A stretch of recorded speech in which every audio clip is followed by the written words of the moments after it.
Passing a skilled player's guard can be one of the most difficult tasks in all of Jiu-Jitsu. Of all the techniques and strategies available to the top player, passing from half guard offers a safe and reliable way of passing some tricky guards. Once more, passing from half guard has the benefit of being effective in gi, no gi, and mixed martial arts, having been successfully used by many high-level competitors. As part of his acclaimed Go Further Faster instructional series, John Danaher breaks down and walks us through what he has dubbed the 4-6-3 half guard passing system. The premise of the system is pretty simple. In order to force a successful pass from half guard, we want to force ourselves into one of 4 dominant positions. We have 6 essential skills in order to get to these positions, and we have 3 directions in which we can pass. For many top athletes, half guard passing is often the centerpiece of their offensive game. If it can work for them, then it can presumably work for us too. So, join me as we look to explore, understand, and begin to implement the 4-6-3 half guard passing system.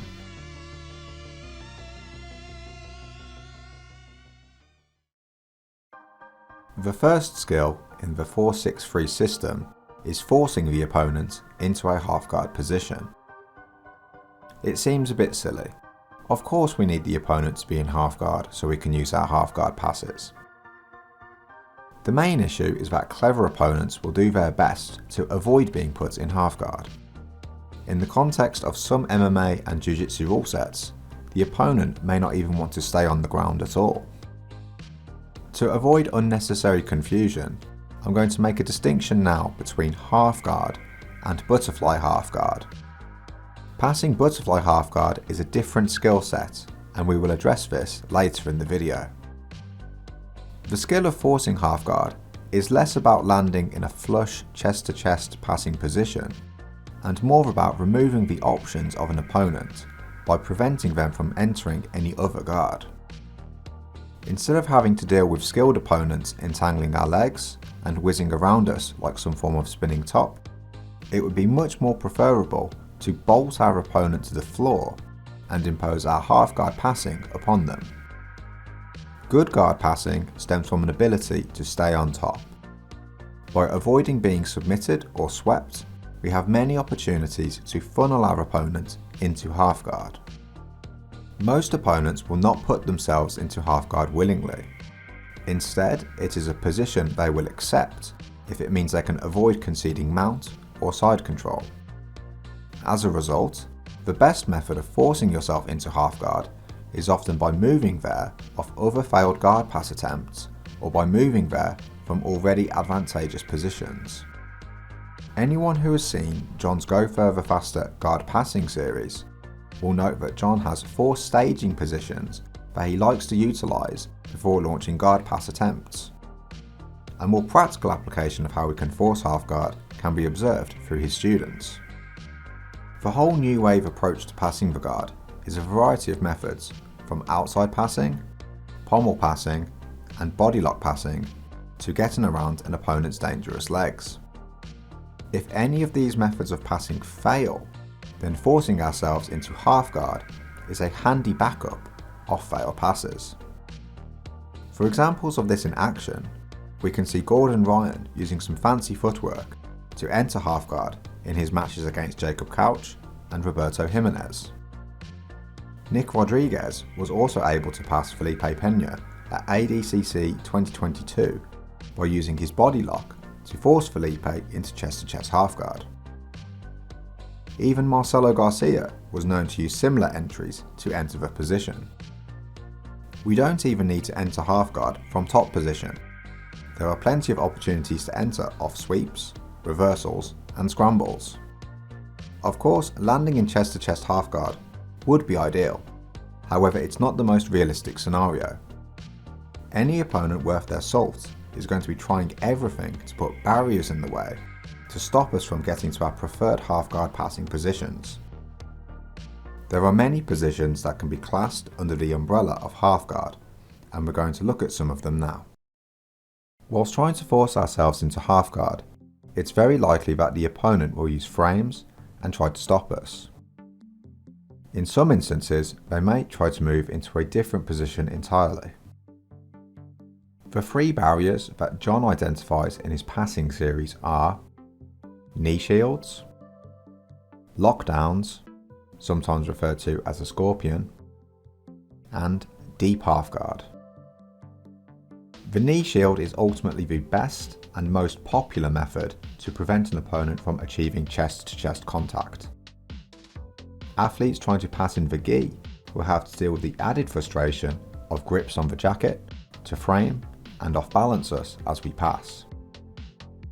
Passing a good knee shield player can be one of the most annoying things in Jiu-Jitsu. I can almost guarantee that at some point in our rolling, we've had a round where one player gets a knee shield and the top player cannot advance, stalling the round for a full 5 minutes.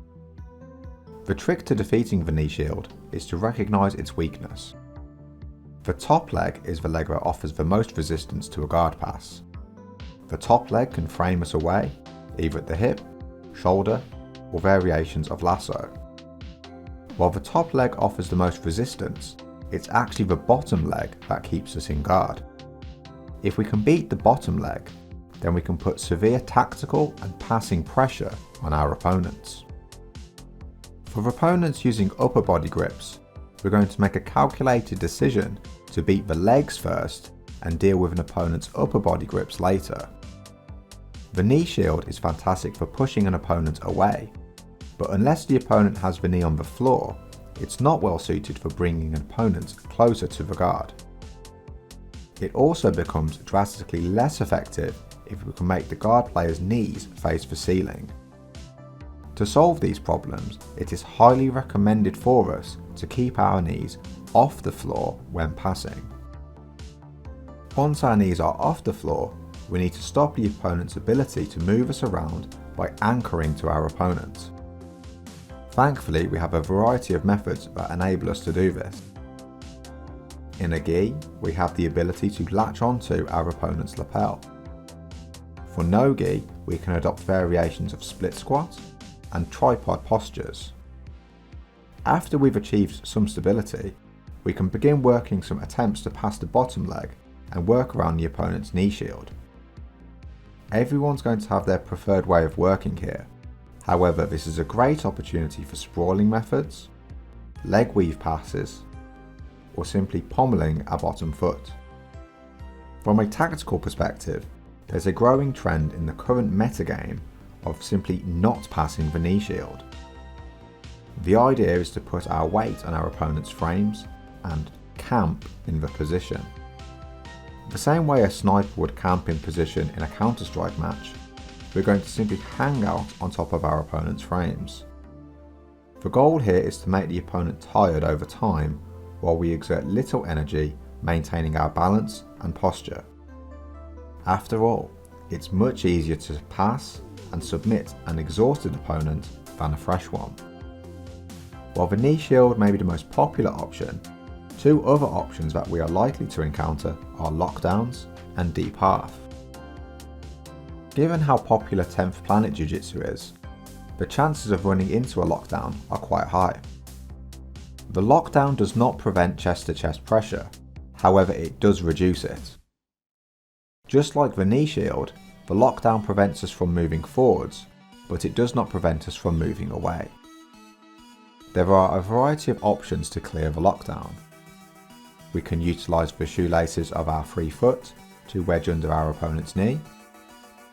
We can use the heel of our free foot to wedge under our opponent's bottom heel. Or, if we fancy being low tech, we can post our hand behind our opponent's knee and shake our leg back and forth.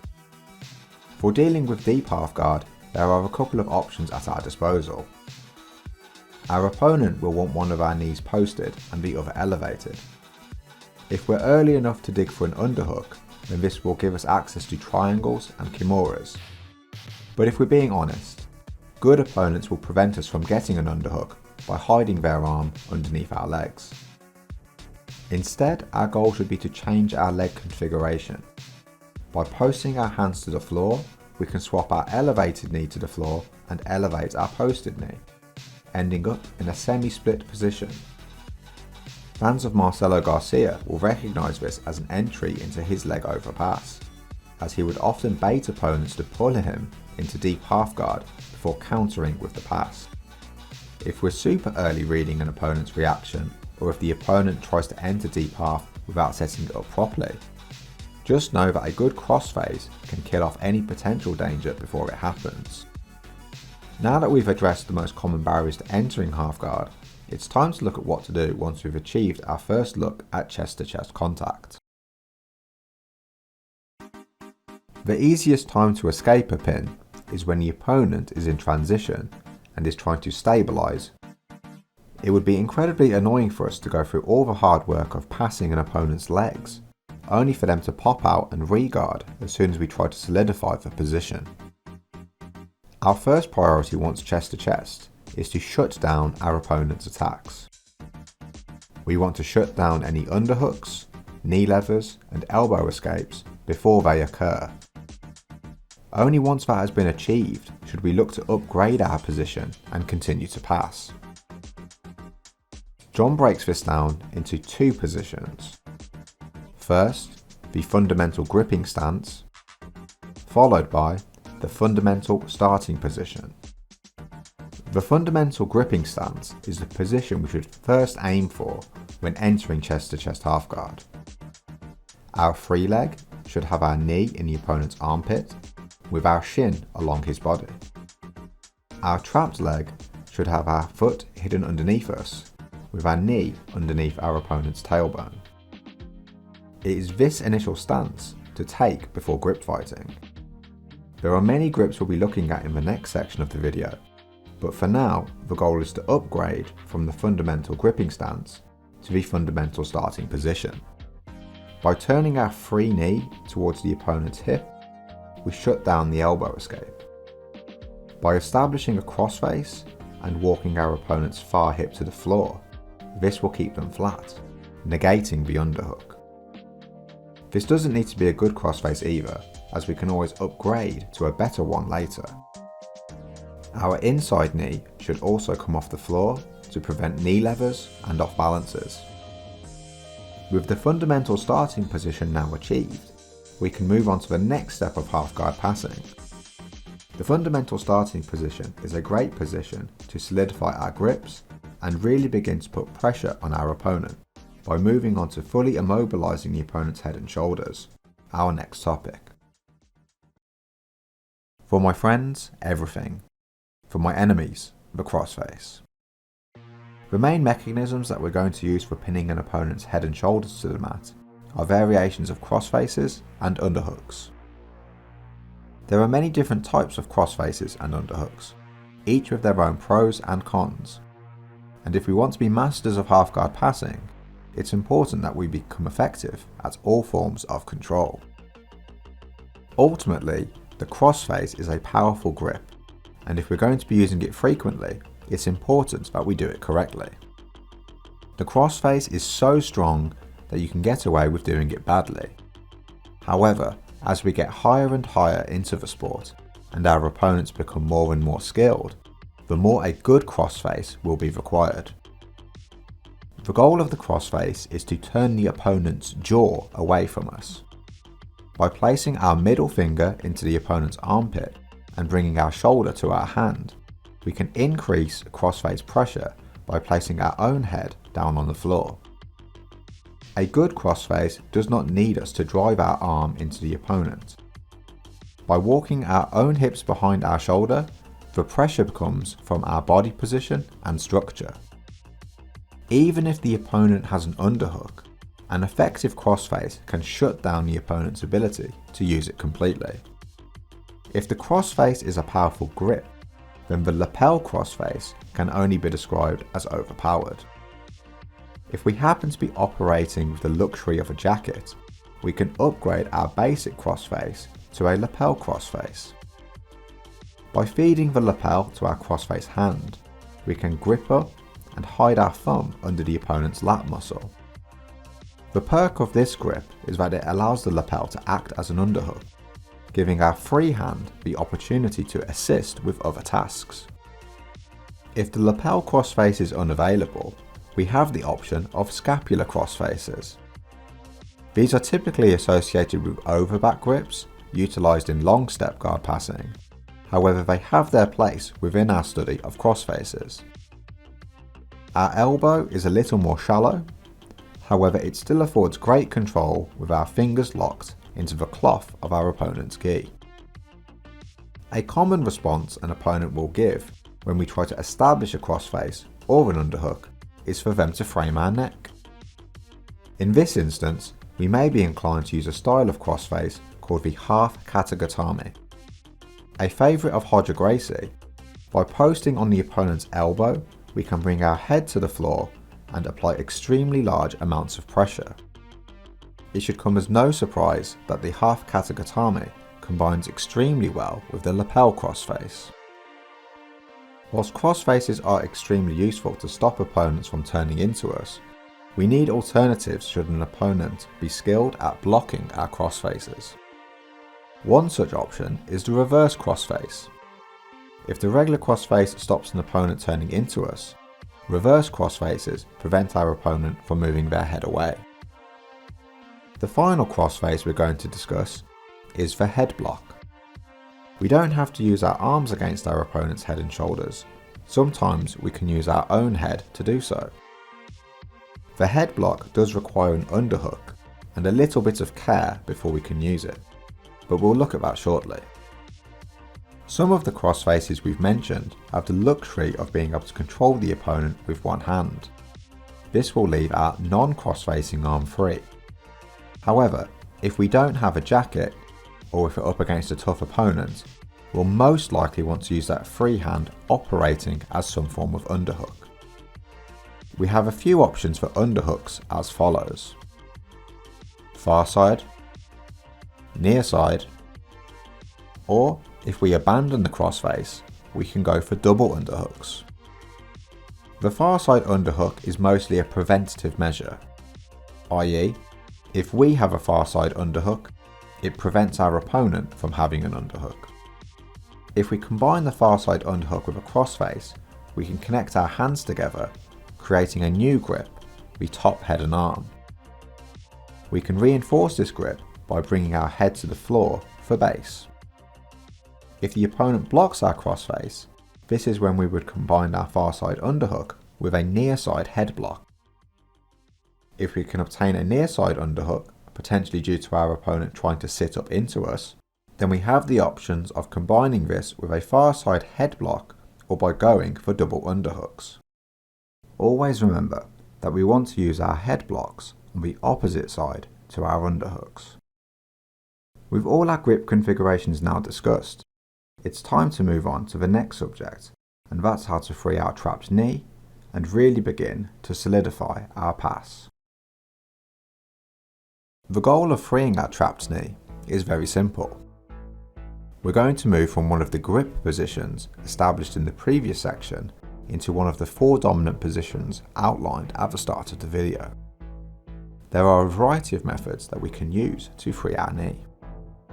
The first method we're going to look at is what John refers to as the shoelace method. If the opponent has control of our leg above the knee, then it is our goal to move the lock of his legs below our knee so he only has control of our ankle. By raising our hips high, we can pommel our free leg into the inside position. By positioning our shoelaces onto the inside of the opponent's knee, we can extend our legs down, giving us the option of driving through to 3/4 mount or cutting back to 3/4 side. In any circumstance, once our knee is free, we need to drive it to the floor to wedge our opponent's hips. One method that works great in combination with the shoelace method is the ball of foot method. By walking towards our own hips, we can shift our opponent's knees from facing towards the ceiling to facing towards us.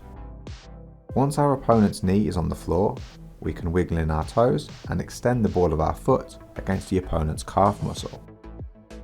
The shoelace method and ball of foot method work best out of situations where our far arm is occupied by underhooking the opponent. This could be a top head and arm or a far side underhook with a head block. Fans of Georges St. Pierre will recognise variations of these methods as part of his no hands pass strategy. In instances where we have a free hand, we can use variations of hand posts and elbow posts. By performing a lateral shift and walking our opponent's far knee to the floor, we can post on the opponent's knee, driving our knee to the floor and ending up in the 3/4 mount position. In instances where we can't get the opponent's knee to go to the floor, we can swap our head control to reverse half guard and use our elbow to frame on our opponent's knee, allowing us to shrimp backwards towards the 3/4 side sit-out position. The hand and elbow post works if our free hand is on the far side. If we're operating from a near side head block and far side underhook, that won't be the case. In such instances, we can opt for the square tripod hand post method. This is one of John's favourite methods of guard passing, notably because it contains a sneaky trap. Typically, high tripods will be asymmetric, i.e. the hips will be angled to the side rather than facing down to the floor. If we have a square tripod, then it would be super easy for the opponent to elbow escape back to guard. Goodbye tripod pass, hello hard work. Knowing this, John coaches a square tripod as bait, hoping that the opponent goes for the elbow escape. By placing our hand near the opponent's knee, but not touching it, we wait to see if the opponent springs the trap. If the opponent tries to elbow escape, they unlock their half guard and run straight into the waiting hand, giving us an easy knee cut to 3/4 side. If the opponent is smart and doesn't take the trap, then we can thumb post on the inside of the opponent's knee and shake ourselves free, completing the knee cut to 3/4 side. The high tripod is not exclusive to head block situations. In fact, if we're operating out of a top head and arm grip, we have the option of utilising the shaking method of freeing our knee. By tripoding up, if the opponent has a weak lock on our leg, we can simply shake ourselves free. In instances where an opponent's leg bite might be a bit tighter, we can revert back to the shoelace method as discussed earlier. The final technique we're going to mention is what John has termed the zigzag. This isn't a method for freeing our trapped knee, however it is a position we may find ourselves in once we have used some of the previous methods to free the knee line. Rather than rush to complete a pass to 3/4 side or one of the other dominant positions, John instead advocates for taking our knee to the opposite hip. Whilst this may not seem like much, it allows for better angles to extract our foot and kills off any attempt for the bottom athlete to switch their hips and attempt a roll through sweep. It also gives us the option to pass in any direction, be it knee cutting to the near side, through the middle to mount, or driving across to the far side. Now that we've discussed the methods we can use to free our trapped knee, we will have ended up in one of the 4 dominant half guard passing positions. We can now begin to focus on the final skill of half guard passing, and that's to free the ankle of the trapped leg. The purpose of the 4 dominant positions is to finalise our guard pass. What makes the 4 positions special is that when you have one of the positions, you have the ability to swap to the others through a combination of lateral shifts, forward steps and back steps. As we'll soon see, whenever we meet resistance in one of these passing positions, we may be better served swapping to another. Despite being able to swap between all 4 positions, it's reasonable to say that the 3/4 mount is the best of the group. This is the position that's closest to the mount and potentially the most passing points. In a gi, we have the option to start strangling our opponent, and in MMA, we have the option to start raining down punches. The 3/4 mount has the option of passing to all 3 directions, and while each of us will have a preference, John recommends we make our decision based on the opponent's reaction. Our initial reaction should be to sag our weight to cover our opponent's knees. Not quite as exaggerated as a leg ride, our goal is to complete the pass. However, transferring to a leg ride is perfectly acceptable. If the opponent doesn't react, then we have an easy crossface on the side of our trapped ankle. Through crossface pressure, we should be able to extract our ankle, though if struggling, we can use our free shoelaces to enter the zigzag position we discussed when freeing our knee. Typically, as soon as we enter the 3/4 mount position, strong opponents will immediately begin to elbow escape. In such instances, our goal is to intercept an underhook on the elbow of the escaping arm. By jamming our fist under their armpit, we throw in a head block on the opposite side, pop up to a high tripod, and knee cut from 3/4 mount to our next passing position, 3/4 side. Knee cutting across from 3/4 mount isn't the only way to get to 3/4 side. Often people will end up here naturally from split squat passing, or the shoelaces and ball of foot method we discussed earlier. By pointing the toes of our trapped ankle, we can use our free leg to push off our opponent's thighs. We can extend our body and make a clean pass to side control. The pass from 3/4 side lives and dies by having the underhook. In some instances, we won't always have this. As such, sitting through and attempting to pass from 3/4 side sit out may be more preferable. To pass from this position, we want to use our free leg and pommel our shoelaces onto our opponent's knee. By maintaining a solid crossface and knee posting with our hand, we can extend our legs and finish in near side control. The 3/4 side sit out also has close ties to the 3/4 mount. If in a 3/4 mount, we can alternate our knee position and sit back into the 3/4 side sit out. Alternatively, if we start in the 3/4 side sit out, we can begin knee driving across to end in 3/4 mount, which was the preferred passing tactic of Damian Maia. The last position we're going to look at is the 3/4 reverse side. Out of the 4 positions, this is probably the least common, however it's still important to know what to do. We can sometimes end up here when performing a large back step from 3/4 mount, or if we've tried to be cheeky and dive over an opponent's De La Riva leg. From 3/4 reverse side, John recommends a scapular crossface. However, if unavailable, we should be looking to keep our ear on our opponent's chest. By posting or grabbing at the knee with our free hand, a strong shrimp should be enough to free our trapped ankle before we swap our feet and return to side control. Now that we've freed our ankle and completed the pass, this marks the end of the 6 essential skills required as part of our half guard passing program. We've discussed a lot of positions and a lot of theory, but it would be useful if we could see the more practical applications of the system at work. If there ever was a match that showcased the effectiveness of the 4-6-3 passing system, it would be Gordon Ryan's 2022 ADCC Super Fight Finals match against Andre Galvao. Throughout the match, we see Gordon utilise each of the 6 skills to pass Andre's guard on his way to win. Gordon's first task was forcing Andre into half guard. His first attempt to do this was off a body lock after he took Andre down. After some movement and trying to force Andre to accept bottom position, Gordon was eventually able to settle into half guard after moving from the straight hamstring headquarters position.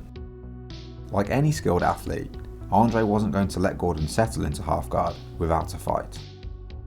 In his attempts to force chest to chest half guard, Gordon had to remove several barriers that were in his way, clearing his way past knee shields, lockdowns, and even octopus guard attempts.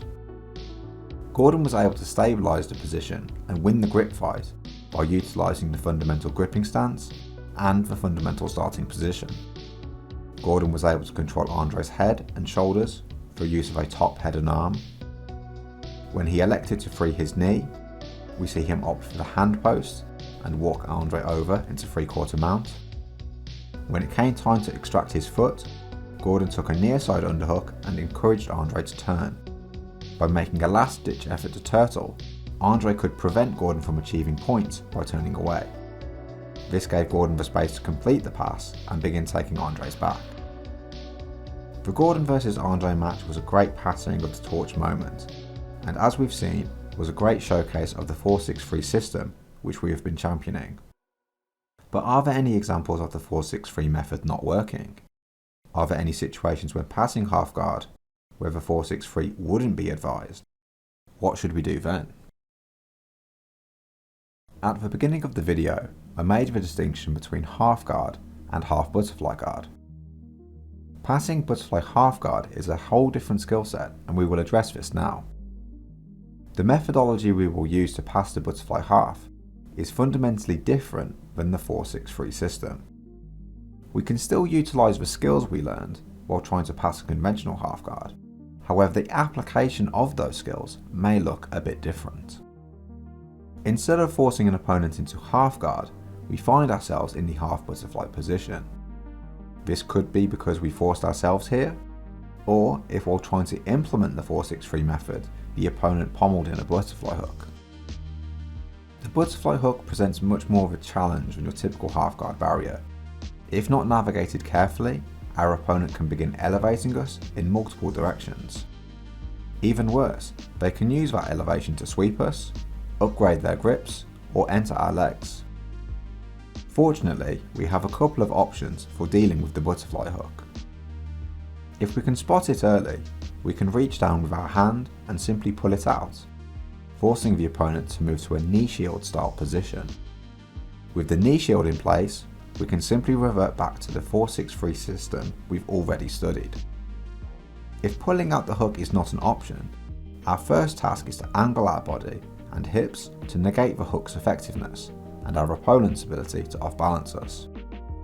We want the opponent's butterfly knee to face away from us, so we're going to lateral shift in that direction. Negating the hook is only one part of the problem. We'll also want to establish an upper body grip and give our free leg something to do. The king of the upper body grips for dealing with butterfly half is a near side underhook and a far side head block.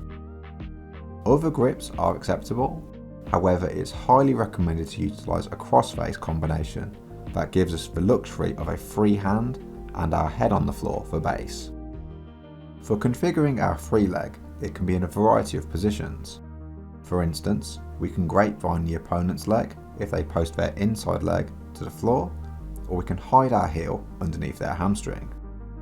However, I would be lying if I said there wasn't a best option. In Gordon Ryan's Attacking the Guard series, he makes the methodology clear. If the opponent has a butterfly hook, then I want one too. With our upper body and lower body configuration in place, it's time to complete the pass. By extending our free leg, we can tripod our hips high and use our free hand as a block on the opponent's butterfly knee. By utilising a combination of short hops and pushes, we can sail over the opponent's butterfly hook into a dominant passing position.